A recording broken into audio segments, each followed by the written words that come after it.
Alors, j'aimerais qu'on puisse dédicacer ce cours pour la Haskara et l'élévation de l'âme de Fortuné Bat Shoshana Joël. Voilà, c'est une petite fille qui est partie il y a plusieurs années et qui allait laisser une grande lumière. Et voilà, que ce cours puisse vraiment élever son âme et réconforter la maman Shoshana.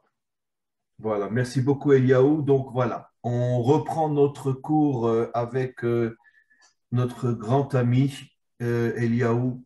Et on a eu une petite interruption pendant une semaine, un peu plus, mais voilà, on reprend les cours. Et on est dans la Torah 37 du Likutei Moharam. Dans le premier chapitre, il y a deux chapitres dans le Likutei Moharam, deux tomes, deux parties. Et on va commencer le chapitre 7. Un texte absolument fabuleux. Et comme je dis toujours, je pense que Rabbi Nachman est l'un des rares maîtres authentiques qui a eu le courage de risquer sa vie pour dire la vérité. Et voilà ce qu'il dit.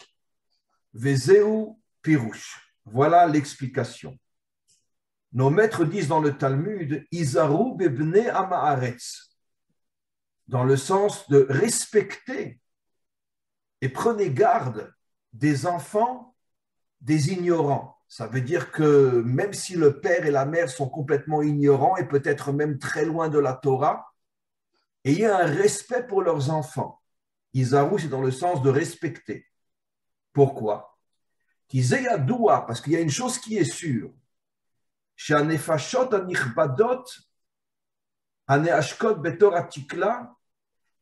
Que justement, les âmes les plus grandes sont tombées dans le monde de l'obscurité. Ce qui veut dire que tu trouves parfois des enfants de gens qui viennent, les parents sont des gens, des ignorants qui à peine accomplissent la Torah ou voire même pas du tout, et les enfants vont devenir des géants dans la Torah. J'ouvre juste une petite parenthèse, Eliaou, prenons l'exemple de Rabbi Akiva, sur lequel nos maîtres disent que toute la Torah chez Béalpé, elle vient de Rabbi Akiva.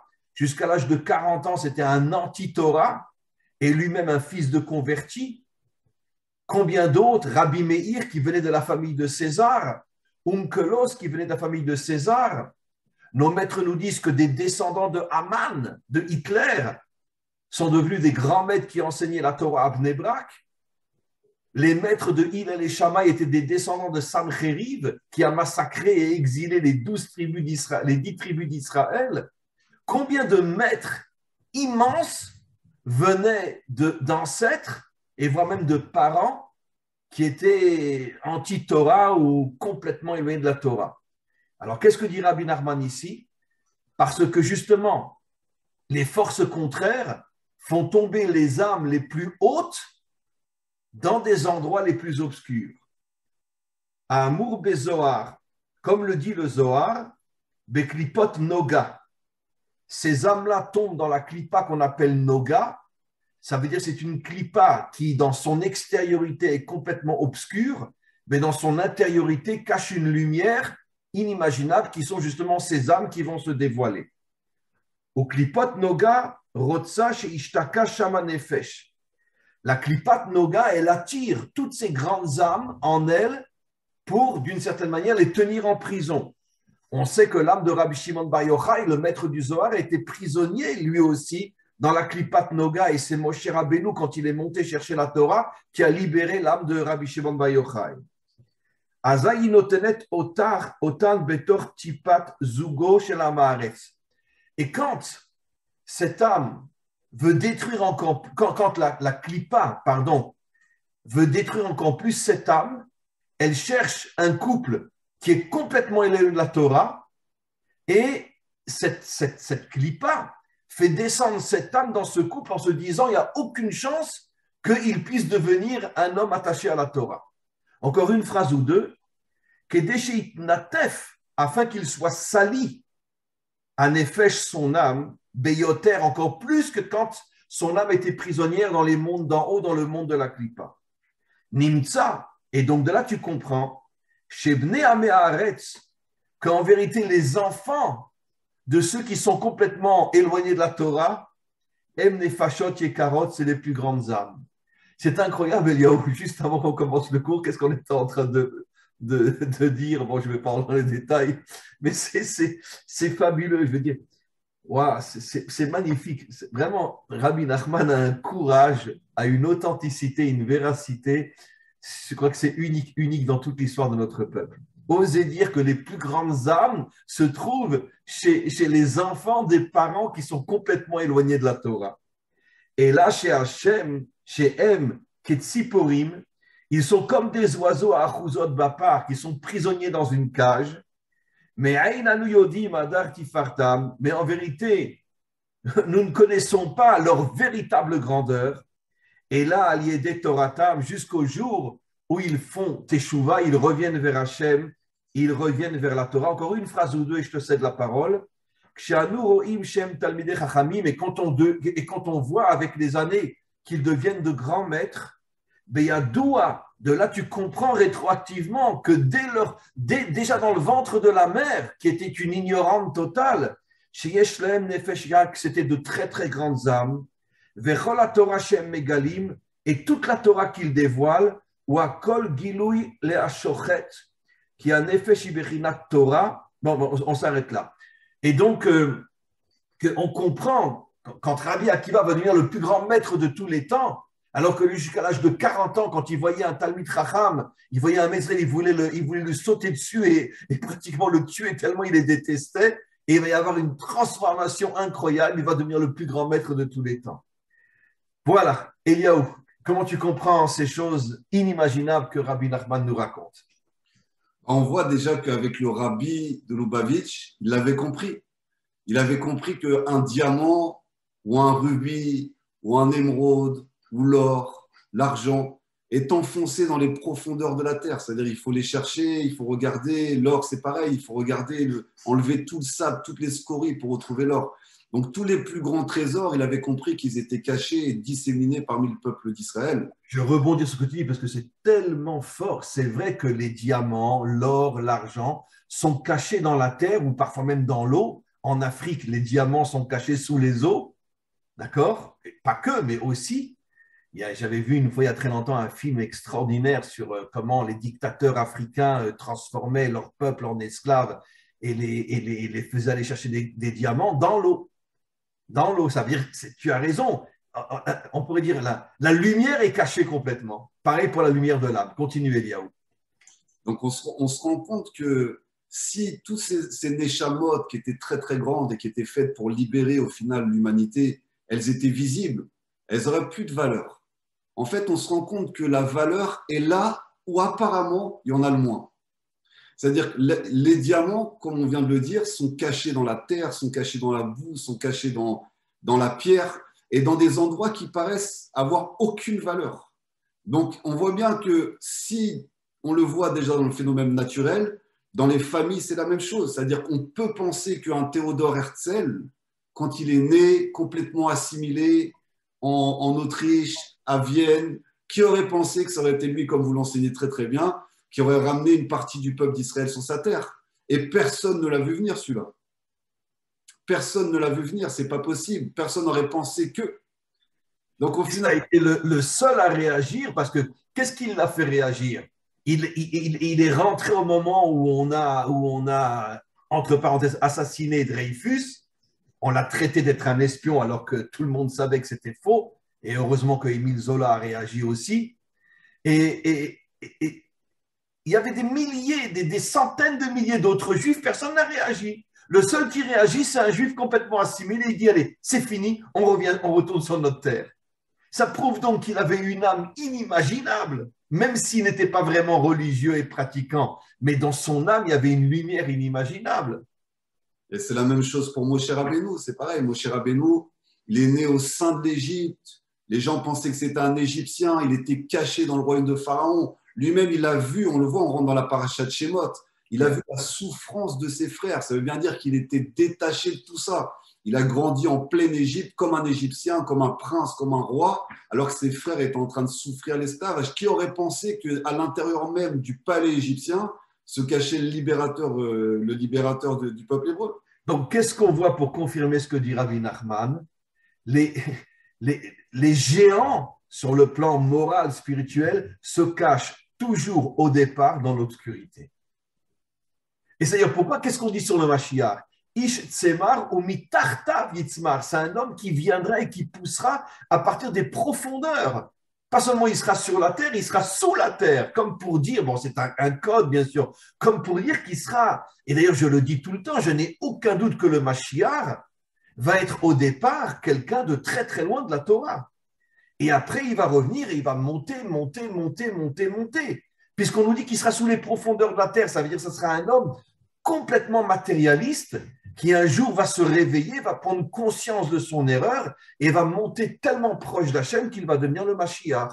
On le voit avec le roi David, c'est ce que vous enseignez sur les cours du roi David. On voit bien que David, de ses 7 frères, il était considéré comme un bâtard, comme un mamzer, d'une union interdite. Personne n'aurait pensé que c'était lui le Mashiach et j'ai adoré le cours que vous avez fait. C'est-à-dire que même Shmuel, il se trompe quand il le voit parce qu'il dit c'est pas possible que ce soit lui le Mashiach, c'est pas possible.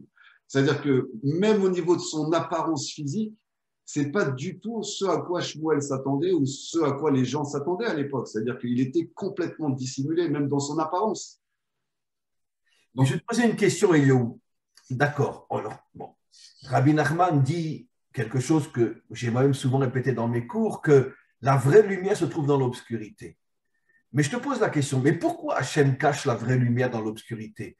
Pourquoi ce n'est pas un papilloté avec un chapeau sur la tête qui a ramené Israël sur sa terre, enfin qui a commencé à le ramener? Pourquoi il faut que ça soit un type qui ne mange pas cachère, qui ne fait pas Shabbat, qui ne se couvre pas la tête, qui ne met pas les tefilines, qui ne prie pas? Et tu sais qu'il y a une histoire qu'un jour il est rentré dans une synagogue et on l'a appelé à monter à la Torah. Il ne savait même pas la bracha qu'on fait avant de lire dans la Torah. Il ne savait même pas la bracha, c'est-à-dire qu'il était complètement assimilé. Et pourtant, c'est sûr qu'il avait une âme inimaginable, comme tu l'as dit. Alors, pourquoi Hachem cache justement la lumière? D'ailleurs, ça nous fait penser à Or Aganouz, la lumière cachée. Pourquoi Hachem cache la lumière dans l'obscurité? Pourquoi? Je pense que dans le monde qu'il a créé, il ne peut pas intervenir quand il veut, Hachem. Il peut faire tout ce qu'il veut, mais ça défie les règles de son monde et de son univers et surtout du libre arbitre. Donc, il a mis un programme dans son système qui est que si jamais un homme est saint dès la naissance et kadosh dès la naissance, il va être attaqué par des forces, il va tout de suite, on l'appelle bien le Mashiach, on l'appelle l'avorté, parce qu'il est tout de suite avorté par les forces contraires, on l'empêche de se révéler. Donc, il faut qu'il soit caché. S'il est caché, s'il n'est pas visible, si on le… Je t'interromps, excuse-moi, tu sais que ce que tu dis, parce que tu dis des choses, tu ne te rends même pas compte, c'est marqué explicitement dans le Talmud, que jusqu'à ce que le Mashiach arrive à naître, il va être avorté des centaines de fois. Ça veut dire que les forces du mal, quand elles sentent que le Mashiach est prêt à se dévoiler, elles font tout pour que la mère perde le bébé. C'est pour ça qu'on l'appelle Nafel dans le Talmud, l'avorté. Et juste une fois, il va arriver à naître et devenir le Mashiach. Alors pour ça, il faut qu'il soit caché, Arabe. Alors que s'il est visible, et même si lui, il a conscience, il y a un danger parce que l'ego va se révéler. Il faut que même lui, il n'en ait pas conscience. C'est pour ça qu'on le fait naître. C'est-à-dire, en fait, il y a une âme qui décide de s'incarner parce que l'âme, elle le sait. Mais comme dans ce processus de réincarnation, l'âme, quand elle s'incarne, elle oublie tout. Là, on lui fait oublier vraiment tout parce que lui, il sait qu'il est le Mashiach avant de s'incarner. Mais quand il s'incarne, il ne sait plus qu'il est le Mashiach, mais il ne sait même plus du tout. Et on l'a mis dans une famille le plus loin possible, écarté de tout, aucun soupçon, pour que déjà d'une, lui, il n'attire pas les forces contraires et qu'en même temps, les forces contraires soient perdues. Elles vont aller chercher dans les familles princières, dans les familles royales, dans les familles religieuses, dans les familles qui sont censées faire venir le Mashiach. Et même, et vous l'enseignez très très bien, quand j'ai lu la paracha ce matin, on voit bien que Pharaon dit il faut tuer tous les mâles, mais il ne parle pas des femmes. Alors que c'est les femmes qui ont réussi à faire venir le Mashiach. Parce que grâce à la sœur de Moshe, qui a dit au père et à la mère de continuer à faire des enfants, le Mashiach est venu. Donc en épargnant les femmes, parce qu'il est considéré comme des femmes, moi, elles ne vont pas faire grand-chose, ben, en fait, c'est les femmes qui ont enfanté le Mashiach, c'est grâce à elles. Encore une fois, je rebondis sur ce que tu dis. Il dit tuer les mâles parce qu'il pense que la délivrance viendra des hommes. Bon, les femmes, c'est des simples servantes avec lesquelles on s'amuse. Mais justement, mais la lumière de la délivrance est cachée dans les femmes. Nos maîtres disent, par le mérite des femmes, on est sorti d'Égypte, par le mérite des femmes, on aura la délivrance finale. C'est exactement ça. Donc ça veut dire que, je rebondis sur ce que tu dis, ça veut dire qu'en vérité, Hachem est obligé de cacher la lumière de la délivrance dans les endroits les plus obscurs, parce que justement, si la lumière de la délivrance était trop visible, ben, toutes les forces contraires tomberaient dessus et l'élimineraient. Mais qui c'est qui va penser que d'une famille athée, que d'une famille qui ne mange pas cachère ou qui ne fait pas Shabbat, c'est de là que va sortir le Mashiach. Une dernière question, Elio, avant de continuer un petit peu. Arabe, Oui. pire encore, il va grandir dans les forces du mal. C'est ça l'histoire, c'est que c'est même pas, limite il va grandir parce qu'on le voit avec Moshe Rabbeinu, on le voit avec David Ameller. Il est censé être né d'une union interdite. Moshe Rabbeinu est censé naître dans le royaume. Donc lui, il va naître, et on le voit avec Lot et ses filles. Lot et ses filles, un inceste. Voilà, donc il va. Et Yehuda avec Tamar, qu'il prenait pour une prostituée. De cette union est sorti Peretz, qui est la lignée masculine du Mashiach, et Ruth, la lignée féminine du Mashiach. Les deux sortent d'une union interdite. Donc il évolue même au centre de la Touma. C'est-à-dire que Hachem l'a mis au centre de la Touma, c'est-à-dire au sein des forces du mal. C'est-à-dire que c'est comme si c'était un espion, un infiltré à l'intérieur même des forces du mal. Mais peut-être aussi, Eliaou, peut-être aussi pour qu'ils connaissent les forces du mal pour savoir comment les éliminer. C'est pas seulement pour le cacher. Je rebondis sur ce que tu dis. Peut-être qu'il y a aussi une autre intention, que si le Mashiach, si tous ceux qui participent à la délivrance ne vivent que dans une bulle spirituelle, ils ne savent pas ce que c'est le mal, donc ils ne peuvent pas le détruire. Donc il faut qu'ils goûtent le mal. C'est comme Moshe, comme tu as dit, qui a grandi dans la maison de Pharaon, pour comprendre l'esprit du dictateur et savoir comment le détruire. C'est un infiltré. C'est-à-dire il s'infiltre à l'intérieur du mal, il l'observe, il est nourri par le sein du mal, il est grand dedans. Il sait exactement comment le mal fonctionne parce qu'il a été élevé par cette famille mafieuse de maléfiques. Et de l'intérieur de cette famille mafieuse, maléfique, oppressante, il connaît tout leur système, il connaît toutes leurs armes, il sait exactement comment ils fonctionnent. Et c'est lui qui va pouvoir les détruire parce qu'il connaît leurs racines. Il a grandi à l'intérieur de toutes ces forces-là. Mais disons que de la même manière que toutes les forces impures infiltrent des espions à l'intérieur du peuple juif jusqu'à aujourd'hui, qui nous salissent et nous détruisent de l'intérieur, c'est toujours le même problème, mais à l'envers. De la même manière, Hachem infiltre des lumières dans le monde obscur pour le connaître et savoir quels sont ses points fragiles pour savoir comment le détruire. C'est tout le principe de la Teshuvah. On sait que la Teshuvah a été créée avant la formation du monde. L'état d'esprit de revenir vers Hachem, ça a été la première force créée par le Créateur. Il a créé cet état d'esprit de faire Teshuvah.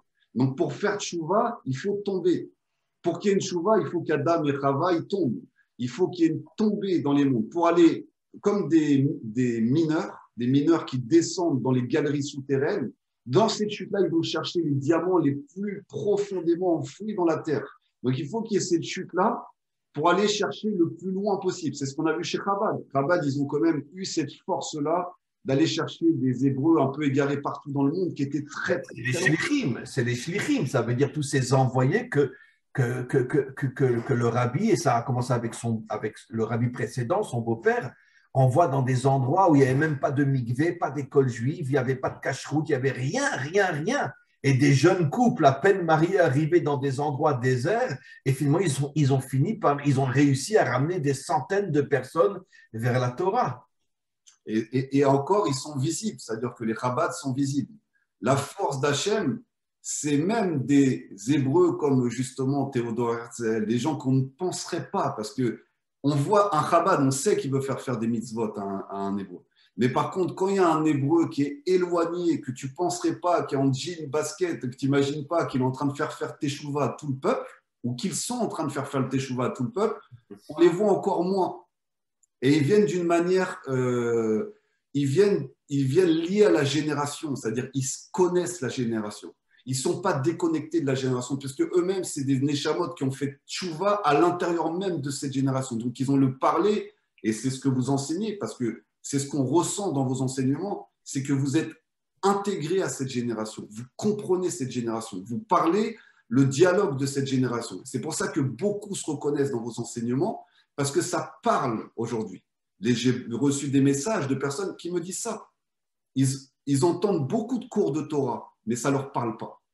Parce que c'est déconnecté de la réalité. Je me rappelle de vos cours avant, et ils étaient toujours liés à l'actualité et ce qui se passait dans le monde. Donc on peut faire un kécher, on peut faire un lien entre ce qui se passe aujourd'hui dans le monde et ce qui se passe dans la Torah. Ce que le rabbi faisait aussi, le rabbi faisait ça. Bien sûr. Il liait les informations à ce qui se passe dans la paracha.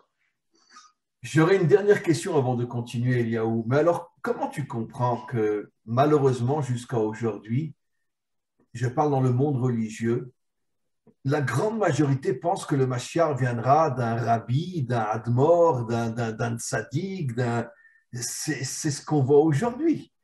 Et bon, je ne veux pas citer de nom, tout le monde me comprend et je n'ai aucune intention de dire du mal de qui que ce soit, mais je voudrais comprendre.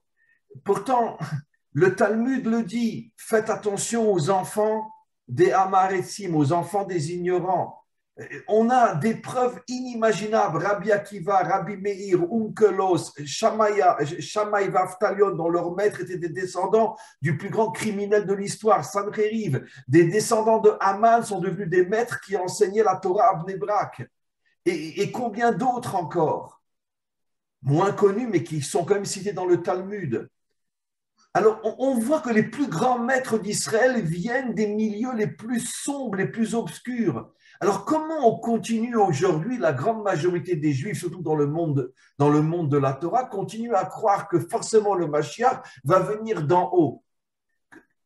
Comment tu réagis par rapport à ça? Bon, moi, je sais que c'est le plus grand mensonge jamais émis par notre propre peuple. Mais comment il tombe dans ce piège? Comment? C'est là qu'on va voir les vrais tzadikim. On voit que Rabbi Nachman arrive à réunir sur son tombeau à Ouman tout le monde. On voit que le Rabbi Lubavitch aussi, on en avait déjà parlé, arabe. Donc en fait, ça va disqualifier les faux diamants, les faux rubis. C'est-à-dire qu'il y a beaucoup de gens qui se sont fait passer pour des grands dirigeants spirituels parce qu'ils ont acheté le pouvoir et ainsi de suite. Et il y a aussi parmi ces dirigeants spirituels des gens qui sont là aussi pour accueillir. C'est-à-dire que ces tzadikim-là, ces vrais tzadikim authentiques, eux, ils vont créer le berceau du Mashiach. Ils vont reconnaître que c'est le Mashiach tout de suite. Par contre, toute la mafia religieuse, eux, ils ne vont pas reconnaître. Ils ne vont pas laisser justement un enfant qui vient d'en bas, qui vient d'un monde complètement, entre guillemets, qui paraît déconnecté de la Torah, ils ne vont pas le laisser passer. Mais parmi eux, il y a aussi des vrais tzadikim authentiques, parce qu'on a bien vu qu'il y avait les Lévi'im. Les Lévi'im, c'est une famille. C'est une famille de familles, ils sont Lévi. Ils naissent Lévi, ils naissent autour de l'arche. Ils sont nés pour ça. Alors qu'on voit bien que David, lui, il est né d'une famille, il n'est pas né d'une famille royale. Il a été rejeté dès sa naissance, on l'a pris pour un bâtard. Exactement. Donc, il faut des Lévi'im, il faut des tzadikim qui étudient la Torah. Et ils ne peuvent pas être le Mashiach, c'est impossible. Le Mashiach, ils sont là pour l'accueillir parce qu'eux, ils vont reconnaître les signes, les authentiques. Les autres, eh ben, ils vont tomber parce que par le fait qu'ils vont s'endurcir à pas vouloir reconnaître certaines choses, eh ben, naturellement, Hachem va les démasquer naturellement. Et les vrais tzadikim, on saura qui sont.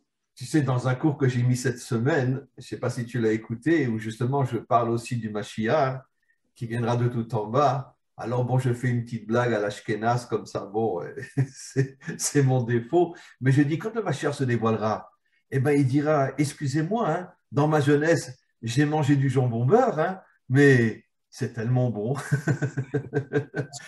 Mais pourquoi j'ai dit ça? Pour faire comprendre qu'arrêtez de penser que le Mashiach va venir d'une bulle spirituelle en haut. Non. Et parce que justement, pour pouvoir libérer le monde, il a besoin d'être connecté même aux fautes de ce monde, pour mieux comprendre ce monde. Et c'est pour ça que malheureusement, pendant une partie de sa vie, eh ben, ça sera un homme qui sera un Baal Teshuvah, mais qui viendra de très très loin. Mais c'est pour ça que c'est le peuple qui va mettre la couronne sur sa tête. Parce que le peuple est simple. Le peuple est dans la simplicité depuis le démarrage. Donc, c'est le peuple qui va le reconnaître en premier. Les gouvernants, les dirigeants, les mafias ne vont pas le reconnaître. Et les plus grands ennemis du roi David étaient tout le staff des dirigeants. Au niveau des rabbanim, c'était ses pires ennemis. au niveau des politiciens. Par contre, tout le peuple était avec David, mais il était tous les jours en danger de mort parce que tout le staff dirigeant religieux et politique voulait sa peau. On l'a vu avec Shaoul. Shaoul, dès qu'il a vu que David avait le potentiel d'être le nouveau roi d'Israël, il a commencé à le haïr. Bien sûr. Il a commencé à le haïr, il n'a pas du tout accepté parce qu'il était attaché à son trône. Shaoul a massacré toute une famille, hommes, femmes, enfants, bébés, nourrissons. Des milliers de personnes massacrées parce qu'ils ont osé donner de la nourriture au roi David. Bien sûr.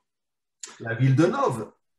Et on le voit en fait, ce qu'on est en train de détecter, c'est que tous les enfants qu'on disait qui étaient attardés, qui ne rentraient pas dans le système scolaire, en fait, c'est tous les surdoués en fait. C'est-à-dire que ça montre quelque chose, ça montre que le système sélectionne, entre guillemets, les plus dociles et les plus serviles et les plus bourrés d'ego.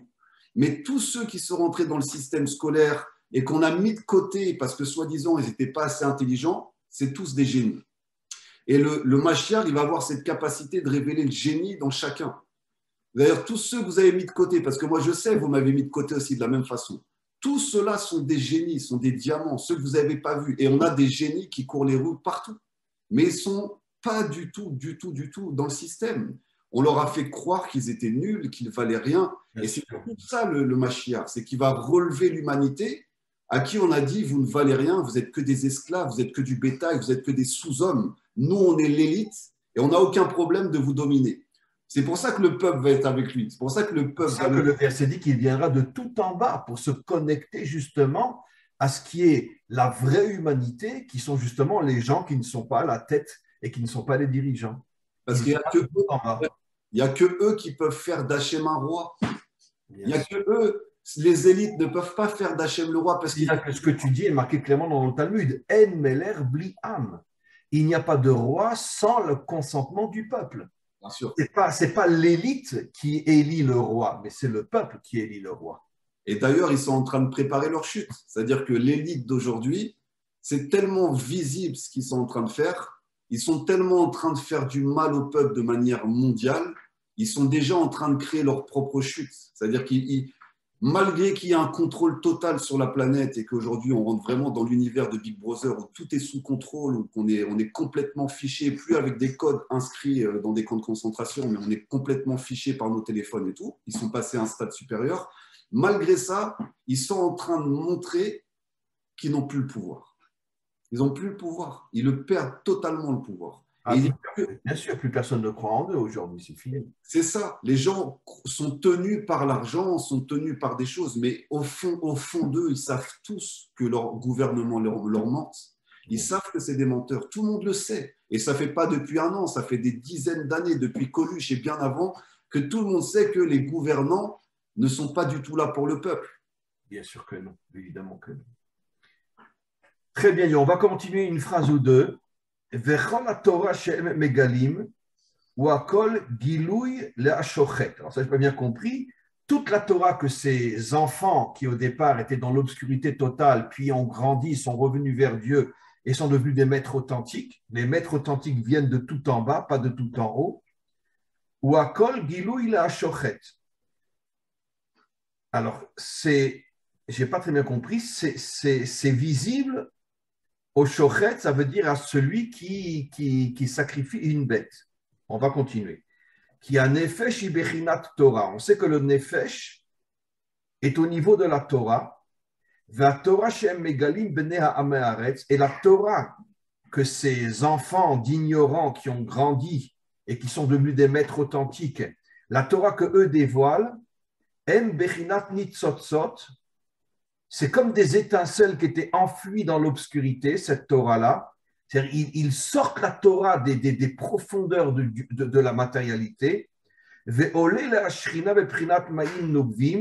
Et ils connectent leur Torah à la Shrina. La Shrina, on va traduire par la lumière divine.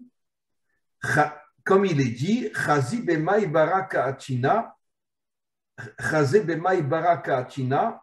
Ça veut dire, regarde comment j'ai été créé, d'où je viens, mais c'est pour ça qu'il faut respecter et honorer les enfants qui viennent d'en bas, qui a lié à kavod yitgale beyoter à Torah meitalmuta.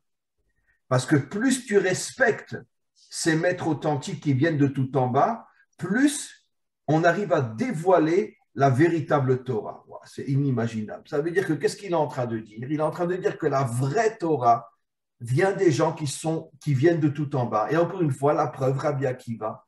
Le Talmud dit Kol la Torah shebe'alpe aliba de Rabbi Akiva. Toute la Torah d'Israël vient de Rabbi Akiva. Je parle de la Torah orale. Et pourtant, jusqu'à l'âge de 40 ans, quand il voyait passer devant lui un maître d'Israël, il voulait l'égorger. Tellement il détestait la Torah. Mais c'est ce qu'ils disent aussi, la shrita, c'est ça. C'est-à-dire la shrita, c'est, entre guillemets, tuer l'animal d'une manière cachère pour que les étincelles, c'est-à-dire que l'élévation, la lumière qui était cachée dans l'animal, monte dans stade. Donc en fait, ces enfants qui sont montés de stade en stade, ils sont montés d'Amarès éloignés de la Torah, et petit à petit, ils ont monté au niveau de la Torah. Eh ben, ils vont permettre à l'humanité de monter, ils vont faire la shrita au final de l'humanité, qui va permettre à l'humanité aussi de monter avec eux parce qu'ils connaissent tout le processus. D'ailleurs, pour confirmer ce que tu dis, le Talmud dit explicitement quelque chose sur lequel la majorité des commentaires rebondissent. Le Mashiach prendra le Yetzer Hara, le Satan, si tu veux, et lui fera la shrita.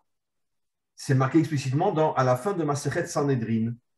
Et les commentaires posent la question, mais pourquoi lui faire la shrita? Quand tu fais la shrita à un animal, c'est pour le rendre cachère, pour le manger. Comment tu vas faire la shrita au Satan?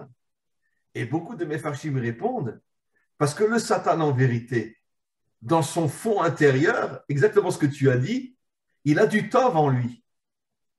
Mais seulement, il faut savoir comment l'amener à pouvoir être consommé par les gens bien. Et c'est pour ça qu'on fera la shrita au Satan pour dévoiler tout le bien qui était en lui. Juste, je me permets de rajouter une histoire. Il y a une histoire, je ne sais plus, je crois que c'est dans Masechet Avodah Zarah, où le Talmud dit que le plus grand ami, le plus grand défenseur, je l'ai déjà dit, le plus grand défenseur qui ne laissait pas un mot de travers dit sur Abraham, c'était le Satan en personne.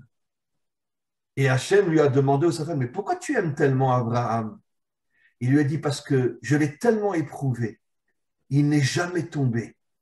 J'ai compris que c'était un homme authentique. Et pourquoi moi j'existe? Pour dévoiler les héros.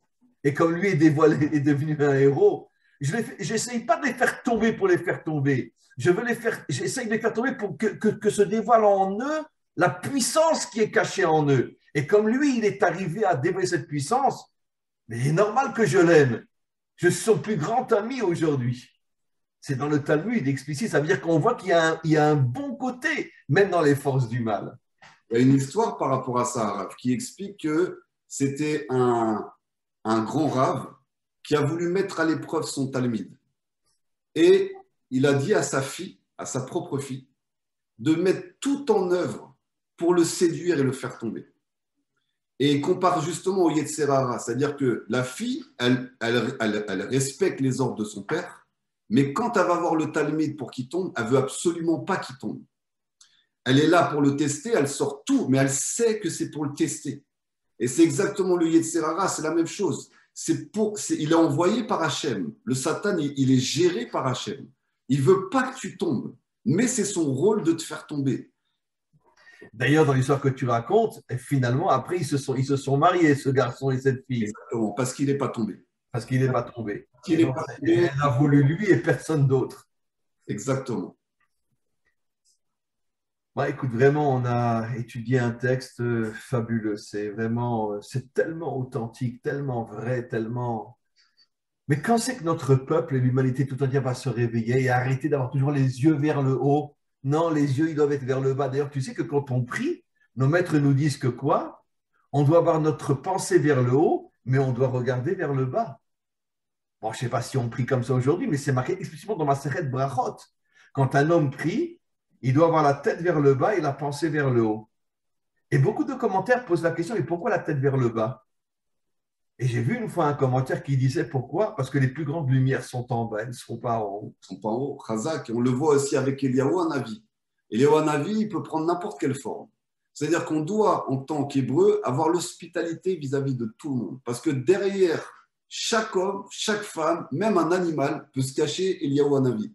C'est-à-dire qu'on ne sait pas, tu ne sais pas qui tu vois. Et vous l'avez très bien enseigné, ce cours que vous avez fait sur le roi David, il est magnifique. On ne peut pas se fier à l'apparence d'une personne et on ne peut pas savoir ce qu'elle cache à l'intérieur d'elle.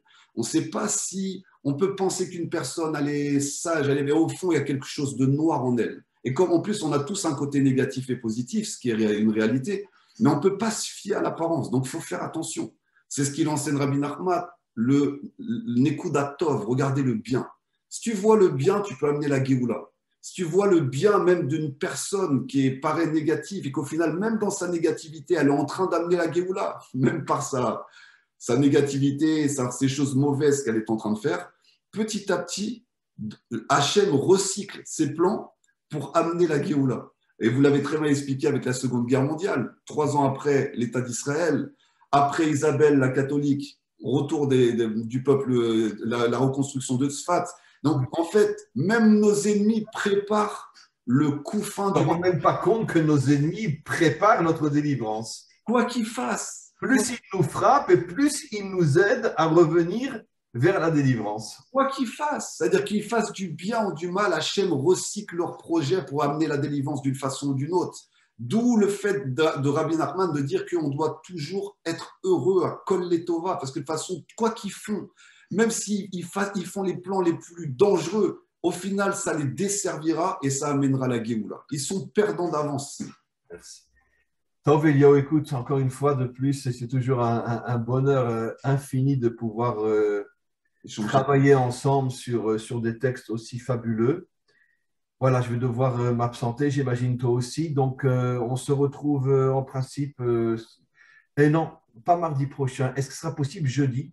Aucun problème alors. Mardi, non, mardi, je suis pris toute la journée. Alors, je t'enverrai un mot. Ça sera jeudi à 2 heures. Au lieu de mardi à 2 heures, jeudi à 2 heures. Aucun problème. Et Alors, encore, n'oublie pas, c'est pas mardi, c'est jeudi à 2 heures. aucun problème. Et encore une fois, vraiment pour la Skara et l'élévation de l'âme de Fortuné, Bat Shoshana, que sa Neshama monte de monde en monde et qu'elle rende sa mère qui est encore ici heureuse, remplie de joie et remplie de vie. C'est une petite fille de 9 ans qui est décédée. Hein. Oui. Voilà. Merci beaucoup, Eliyahu. Que Hachem te bénisse. Et on se retrouve jeudi prochain. Barabara, à bientôt. Merci. Des bonnes choses. Merci beaucoup, Eliyahu. Au revoir. Au revoir.